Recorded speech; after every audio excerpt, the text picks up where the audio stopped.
কই মারামারি লাগছে, তোমাকে বাড়ির কেউ থুইও না। তো সিরাজ ছিল বসা, ওইটা দৌড় দিছে। রশিদ বয়াতি কয় খাড়া, আরে পরে যা আমি দেখি কি হইতেছে। কয় বাবা তুমি বোঝো না, পুষ্টি শেষ করে ফেলাইলো। কয় খাড়া। তো সিরাজ খাড়াই করে বাতাস দেখতে লাগছে। ঠিক আছে, বাতাস দেখতেছি, বাতাস ভালো আছে কিনা। তো বাতাস দেখে বলে বাবা তুমি বাধা দিও না, আমার বাতাস ভালো আছে।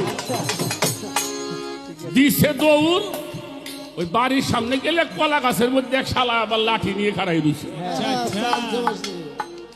সিরাজ যেই দৌড়তে গেছে পাশে যাইয়ে বসাই দিছে, এই গাড়ির ভার বসাইছে ফাইটে